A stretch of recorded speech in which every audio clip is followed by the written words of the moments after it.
नमस्ते स्टूडेंट्स। मैं अमित खरवार। आज हम लोग DAD-SCVI सेकेंड सेमेस्टर के paper number 7 pedagogy of science education के बारे में पढ़ेंगे।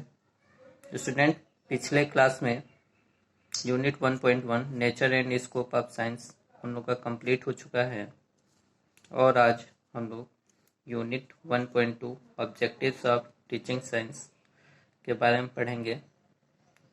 विज्ञान शिक्षण के उद्देश्य। तो उद्देश्य जो है हमारे दो प्रकार के होते हैं। उद्देश्य में एक तो जिसको हम एम्स बोलते हैं और दूसरा ऑब्जेक्टिव्स। एम्स को उद्देश्य और ऑब्जेक्टिव्स को प्राप्य उद्देश्य। तो दोनों में अंतर देखते हैं। उद्देश्य तथा प्राप्य उद्देश्य में अंतर।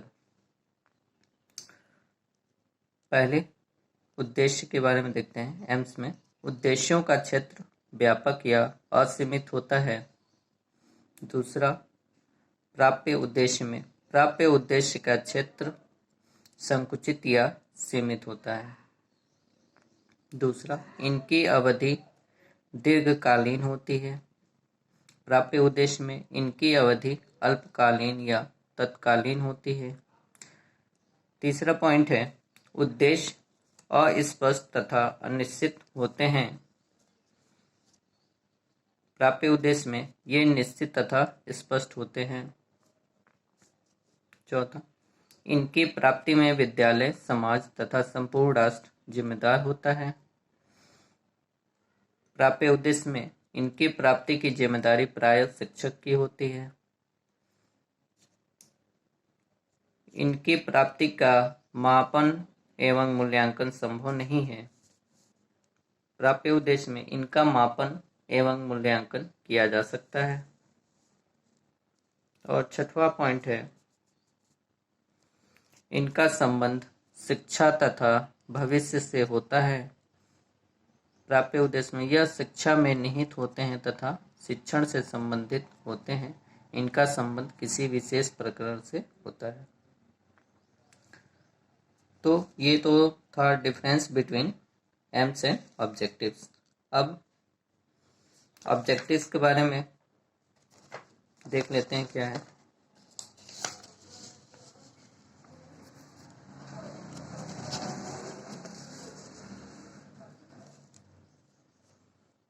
ऑब्जेक्टिव्स यानी प्राप्य उद्देश्य। प्राप्य उद्देश्य का अर्थ एवं परिभाषा। प्राप्य उद्देश्य वह माध्यम है जिसकी सहायता से उद्देश्यों की प्राप्ति की जा सकती है। अपने अंतिम लक्ष्य को प्राप्त करने के लिए व्यक्ति या समाज उससे संबंधित क्रियाओं को छोटी छोटी क्रियाओं में विभाजित कर लेता है और क्रमानुसार इन छोटी छोटी क्रियाओं को पूरा करता जाता है और अंत में वह अपने लक्ष्य को प्राप्त कर लेता है। शिक्षा के अंतर्गत उद्देश्य तो संपूर्ण शिक्षा के होते हैं तथा प्राप्य उद्देश्य शिक्षण के होते हैं। किसी विषय के लिए सर्वप्रथम उद्देश्य यानी एम्स निर्धारित कर लिए जाते हैं और इनकी प्राप्ति के लिए प्रत्येक पाठ से संबंधित प्राप्य उद्देश्यों का निर्धारण किया जाता है। जैसे जैसे हमारे द्वारा प्रत्येक पाठ के प्राप्य उद्देश्यों को प्राप्त कर लिया जाता है, वैसे ही हम शिक्षा के अंतिम लक्ष्य यानी गोल की ओर अग्रसर होते जाते हैं। इस प्रकार स्पष्ट है कि इनको प्राप्य उद्देश्यों को मापा जा सकता है तथा इनका मूल्यांकन भी किया जा सकता है।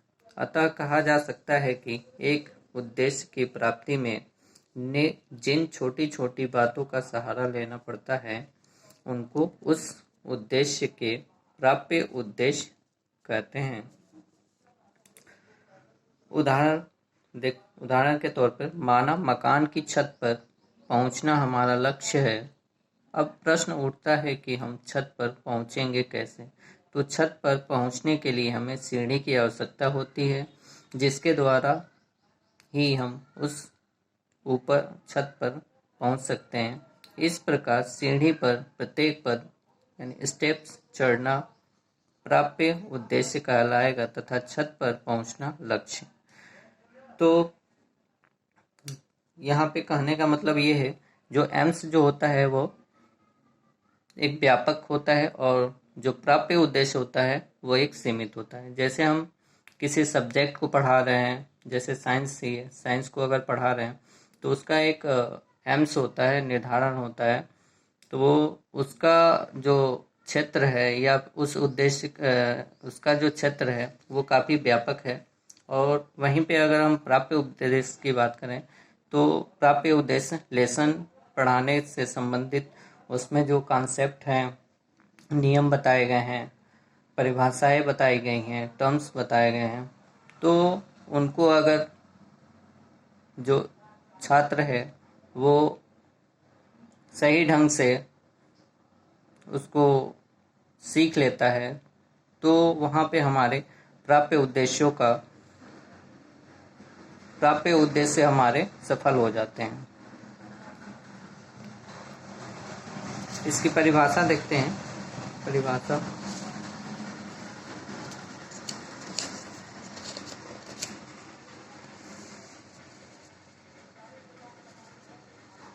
परिभाषा NCERT के परीक्षा एवं मूल्यांकन नामक दस्तावेज के अनुसार प्राप्य उद्देश्य वह बिंदु है जिसकी दिशा में कार्य किया जाता है।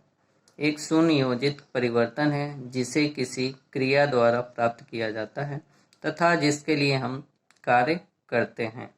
अतः यह स्पष्ट होता है कि एक लक्ष्य की प्राप्ति में जिन छोटी छोटी बातों को ध्यान में रखा जाता है या जो प्रयास किए जाते हैं उन्हें प्राप्य उद्देश्य कहते हैं। प्राप्य उद्देश्यों की प्राप्ति अध्यापक कक्षा में ही करता है, इसलिए इनको कक्षोपयोगी उद्देश्य यानी क्लासरूम ऑब्जेक्टिव्स भी कहते हैं।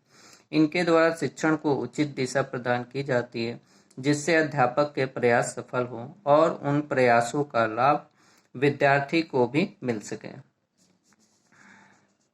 यथार्थ रूप में प्राप्य उद्देश्य वह कथन होता है जो वांछनीय व्यवहारगत परिवर्तनों की ओर संकेत करता है। प्राप्य उद्देश्य दो प्रकार के होते हैं। दो प्रकार कौन कौन से हैं?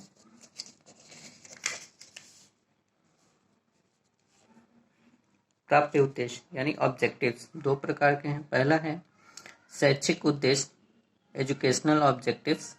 दूसरा शिक्षण उद्देश्य, टीचिंग ऑब्जेक्टिव्स। शैक्षिक उद्देश्य के बारे में यानी एजुकेशनल ऑब्जेक्टिव्स, इसमें क्या होता है, इसमें मोस्टली हम लोग स्टूडेंट्स के बिहेवियर के चेंजेस के बारे में निर्धारण करते हैं। जैसे यहाँ पे शैक्षिक उद्देश्य अधिक व्यापक होते हैं, इनकी प्रकृति दार्शनिक फिलोसफिकल होती है।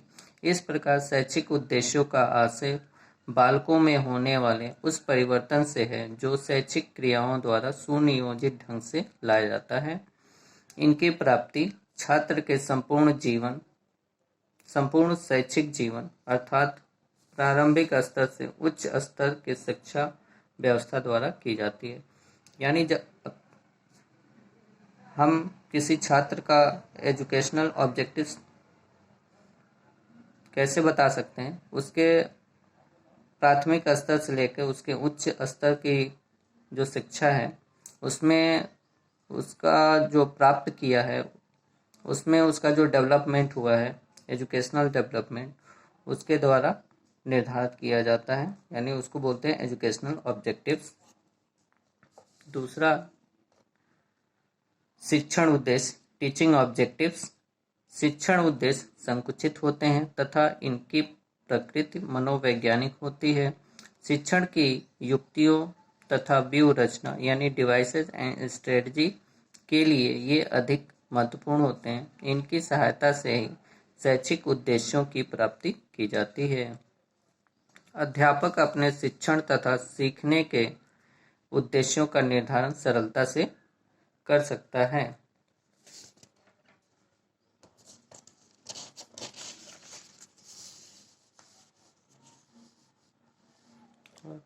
इनकी प्राप्ति विद्यालय में निर्धारित एक कालांश में ही की जाती है। शिक्षण उद्देश्यों का संबंध उन वांछित व्यवहारगत परिवर्तनों से होता है जिनका क्षेत्र सीमित, निश्चित तथा विशिष्ट होता है। इसलिए शिक्षण उद्देश्यों टीचिंग ऑब्जेक्टिव्स को व्यवहारगत प्राप्य उद्देश्य भी कहते हैं। शिक्षण उद्देश्यों का संबंध प्रत्यक्ष रूप से अधिगम प्रक्रिया से होता है तथा ये सुपरिभाषित, वेल डिफाइंड, निश्चित, डेफिनिट, स्पष्ट, क्लियर, विशिष्ट, स्पेसिफिक तथा मापने योग्य, मेजरेबल होते हैं, जिससे इनकी प्राप्ति सुगमता से की जा सकती है। ये शिक्षण अधिगम प्रक्रिया, सीखने के अनुभव तथा शिक्षण को दिशा निर्देश प्रदान करते हैं। यानी टीचिंग ऑब्जेक्टिव्स द्वारा हम जो शिक्षण अधिगम प्रक्रिया है उसको पूर्ण रूप से देखते हैं कि वो कितनी जो शिक्षण अधिगम प्रक्रिया कितनी प्रभावशाली रही है या जो लर्निंग हुई है वो कितनी ज़्यादा बेनिफिट हुई है। तो इसमें इसके द्वारा टीचिंग ऑब्जेक्टिव्स के द्वारा निर्धारित किए जाते हैं। साथ ही संपूर्ण शिक्षण संरचना को आधार प्रदान करते हैं, जिसके कारण अनेकों शिक्षा शास्त्रियों ने शिक्षण उद्देश्य को अनुदेशात्मक प्राप्य उद्देश्य यानी इंस्ट्रक्शनल ऑब्जेक्टिव्स के नाम से भी संबोधित किया है। अब क्लासिफिकेशन के बारे में पढ़ेंगे, यानी शिक्षण उद्देश्यों का वर्गीकरण। Classification of teaching objectives. Doctor B.S. Bloom's के अनुसार व्यवहारगत परिवर्तन को 3 पक्षों में विभाजित किया गया है तथा इसी आधार पर सीखने के प्राप्य उद्देश्यों लर्निंग ऑब्जेक्टिव को 3 श्रेणियों में विभाजित किया गया है। पहला है ज्ञानात्मक प्राप्य उद्देश्य यानी कॉग्निटिव ऑब्जेक्टिव्स। दूसरा भावनात्मक प्राप्य उद्देश्य अफेक्टिव ऑब्जेक्टिव्स। और तीसरा है मनोशारीरिक या क्रियात्मक उद्देश्य यानी साइकोमोटर ऑब्जेक्टिव्स।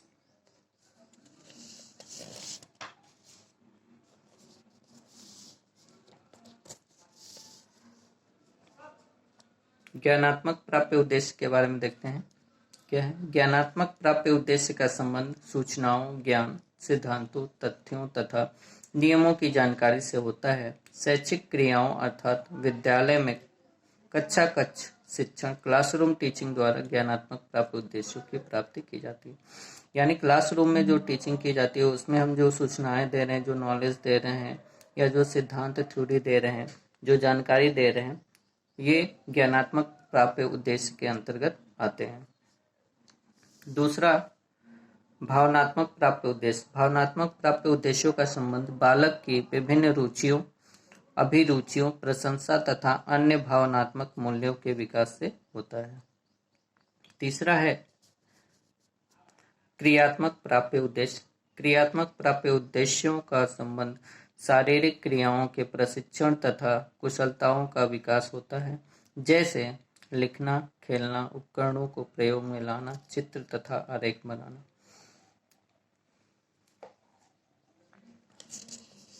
के बाद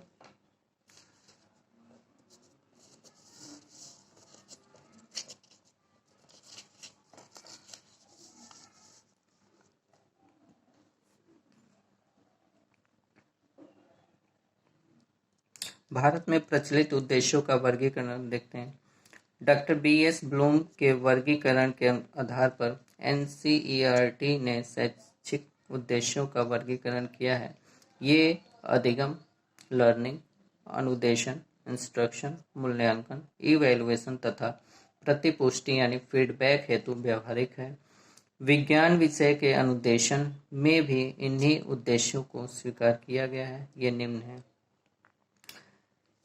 डॉक्टर ब्लूम के अकॉर्डिंग के अनुसार NCERT ने शैक्षिक उद्देश्यों का वर्गीकरण किया, जिसमें पहला जो पक्ष रखा वो है ज्ञानात्मक पक्ष। ज्ञानात्मक पक्ष को 2 भागों में यहाँ पे वर्गीकृत किया गया है। पहला है पुनः स्मरण यानी रिकॉल, पद यानी टर्म्स, परिभाषाएं, तथ्य, तकनीक, विधियां, नियम, सिद्धांत, संकेत, सूत्र आदि का पुनः स्मरण, ये रिकॉल के अंतर्गत सारे आदि। दूसरा है पहचान करना, रिकॉग्निशन, पद, परिभाषा, तथ्य, तकनीक, विधि, नियम, सिद्धांत आदि को पहचानना। ये जो भी पहचानने वाली चीज़ें होती हैं वो रिकॉग्निशन में आती हैं। और रिकॉल करना उसको यानी पूरा, अगर कोई परिभाषा है या फिर कोई थ्योरी है या कोई फार्मूले है, अगर हम उसको सबसे पहले अगर हम कहीं पे देखते हैं तो उसकी हम पहचान करते हैं कि ये कौन सी परिभाषा है या कौन सा फार्मूला है, देन हम उसको रिकॉल करते हैं उसको। तो जब रिकॉल करते हैं तब हम उसे उस परिभाषा को याद कर पाते हैं या उस थ्योरी को बता पाते हैं या उस फार्मूले को हम बता पाते हैं। दूसरा जो पक्ष है वो है अवबोधात्मक उद्देश्य, यानी कम्प्रिहेंसिव है। तो इसमें है पहला अंतर करना, टू डिफ्रेंशिएट, दो चीज़ों के बीच में कहीं हम डिफ्रेंशिएट करते हैं तो वो अवबोधात्मक उद्देश्य के अंतर्गत आएगा। दो या तीन कहीं पे दो या तीन लोगों में डिफ्रेंशिएट कर रहे हैं तो वहाँ पे ये होगा। दूसरा है समानता मालूम करना, टू फाइंड सिमिलरिटी। तीसरा तुलना करना, टू कंपेयर। स्वयं के शब्दों में परिभाषा देना, ये भी अवबोधात्मक उद्देश्य के अंतर्गत आएगा। उदाहरण प्रस्तुत करना, वर्गों में बांटना, सही स्थिति बताना, त्रुटि पता कर सुधार करना, सही मिलान करना, स्पष्ट करना, विवरण देना, कार्य प्रभाव संबंध पता लगाना, अंदाज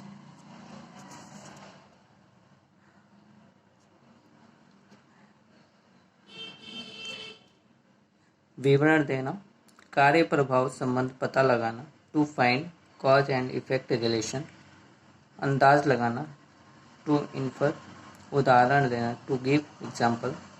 ये सारे जो पॉइंट है अवबोधात्मक उद्देश्य के अंतर्गत हैं। यानी कहीं पे अगर हम किसी चीज़ को एक्सप्लेन कर रहे हैं, डिस्क्राइब करते हैं, एग्जाम्पल दे रहे हैं या फिर डिफ्रेंशिएट करते हैं, उसमें सिमिलरिटीज़ पता कर रहे हैं या किसी को अपने किसी चीज़ को अपने शब्दों में परिभाषित कर रहे हैं, तो ये सभी चीज़ें किसके अंतर्गत आएंगी? अवबोधात्मक उद्देश्य के अंतर्गत आएंगे।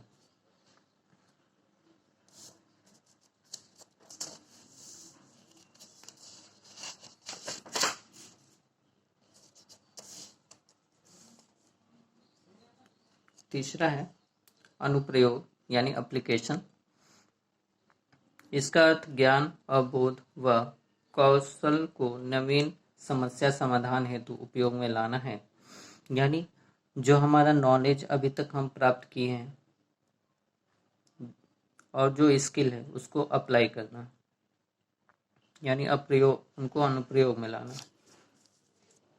पहला जैसे विश्लेषण, किसी चीज़ का विश्लेषण करना, संश्लेषण करना, गणना करना, भविष्यवाणी करना, परिकल्पना तैयार करना, सुझाव प्रस्तुत करना, सावधानी बरतना, हेर फेर करना, तर्क प्रस्तुत करना, ये सभी अनुप्रयोग के अंतर्गत आएंगे, यानी एप्लीकेशंस का। चौथा है उपयोजनात्मक कौशल, कौशलात्मक उद्देश्य यानी स्किल ऑब्जेक्टिव्स। पहला पॉइंट है इसमें सही ढंग से नाम अंकित कर चित्र बनाना। दूसरा प्रयोग हेतु यंत्र उचित रूप से स्थापित करना। तीसरा प्रतिरूप बनाना, टू मेक मॉडल। और चौथा है प्रयोग सही ढंग से संपादित करना। ये सब स्किल ऑब्जेक्टिव्स के अंतर्गत आएंगे। तो स्टूडेंट्स, आज के लेक्चर में हम लोग उद्देश्य तथा प्राप्य उद्देश्यों में अंतर के बारे में चर्चा की। उसके बाद प्राप्य उद्देश्य का अर्थ एवं परिभाषा के बारे में हमने जाना। उसके बाद शैक्षिक तथा शिक्षण उद्देश्य के बारे में भी पढ़ा और डॉक्टर B.S. ब्लूम के अकॉर्डिंग शिक्षण उद्देश्यों का वर्गीकरण भी हमने ज्ञानात्मक, भावनात्मक और मनोशारीरिक उद्देश्य के अंतर्गत भी जाना। तो आज का ये टॉपिक यहीं समाप्त होता है और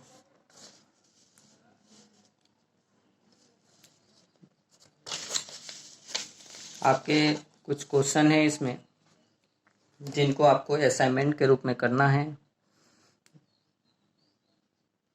क्वेश्चन 1 है, प्राप्य उद्देश्य के अर्थ एवं परिभाषा को बताएं। प्रश्न नंबर 2, उद्देश्य तथा प्राप्य उद्देश्य में अंतर स्पष्ट करें। और नंबर 3 है, डॉक्टर B.S. ब्लूम के वर्गीकरण के आधार पर NCERT के अनुसार शैक्षिक उद्देश्यों को वर्गीकृत करें। इन तीनों क्वेश्चंस का आंसर लिख करके आप लोग को अपने ग्रुप में सेंड कर देना है, जिससे आपका मूल्यांकन हो सके। धन्यवाद।